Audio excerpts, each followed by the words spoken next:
Three phase മോട്ടറിനും അത്യന്താപേക്ഷിതമായ ഒരു സാധനമാണ് single phase പ്രിവെൻഡർ. Single phase പ്രിവെൻഡർ ഉണ്ടായുള്ള ഗുണം എന്താണെന്ന് വെച്ച് കഴിഞ്ഞാൽ ഹെൽത്തി 3 ഫേസും കറക്റ്റാണ്, സീക്വൻസ് കറക്റ്റാണ്, വോൾട്ടേജ് വലിയ വ്യതിയാനം ഇല്ലെങ്കിൽ ഇതിങ്ങനെ ഹെൽത്തി തെളിഞ്ഞെടുക്കും. മോട്ടറിന് പ്രൊട്ടക്ഷനാണ്. ഒരു ഫേസ് പോയി കഴിഞ്ഞാൽ അപ്പോൾ തന്നെ ഓഫ് ആവുകയും ചെയ്യും. ഇതിപ്പോൾ ഹെൽത്തിയാണെന്ന് തെളിഞ്ഞു കഴിഞ്ഞാൽ മാത്രമേ സ്വിച്ച് ഓൺ ആയിക്കഴിഞ്ഞാൽ ഓണാവുള്ളൂ.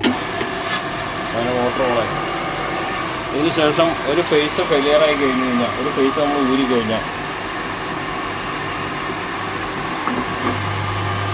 അപ്പോൾ തന്നെ ഇത് ഓഫാവും. ഉണ്ടോ, ഇമ്മീഡിയറ്റ്ലായിട്ട് ഇത് ഓഫായി. മറ്റത് ചൂടായി സ്റ്റാർട്ടറിൻ്റെ ഓവർലോഡ് കോയിൽ ആക്ട് ചെയ്തതിൻ്റെ ശേഷം ഇത് ഓഫാവുള്ളൂ. ഇത് പ്രിവെൻഡർ ഉണ്ടെങ്കിൽ എന്ത് ചെയ്യും, അപ്പോൾ തന്നെ ഓഫാവും. ഫേസ് ഫെയിലിയറായി കഴിഞ്ഞാൽ അത് നമ്മൾ ഊരി ചെയ്ത് ഇനി ഒന്ന് കുത്തി നോക്കാം. കുത്തി കഴിഞ്ഞ് 1 മിനിറ്റ് കഴിഞ്ഞ ശേഷം അത് ഓണാവുള്ളൂ. ഓണായി, ഹെൽത്തിയായി. ഇനി ഓണാക്കാം. ഓണായി.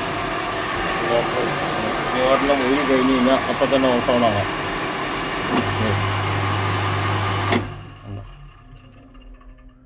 അതാണ് സിംഗിൾ ഫേസ് പ്രിവെൻഡർ ആഡ് ചെയ്ത് കഴിഞ്ഞ് കഴിഞ്ഞാൽ മോട്ടർ കത്തിപ്പോവും. അങ്ങനെ ഒരു ഫേസ് കംപ്ലൈൻ്റ് ആയി കഴിഞ്ഞ് കഴിഞ്ഞാൽ മോട്ടർ പോവുകയൊന്നും ചെയ്യില്ല. അതാണ് സിംഗിൾ ഫേസ് പ്രിവെൻഡർ. ഓക്കെ, എല്ലാ ഇലക്ട്രീഷ്യന്മാരും ശ്രദ്ധിക്കണം എന്നാണ് എൻ്റെ അഭിപ്രായം.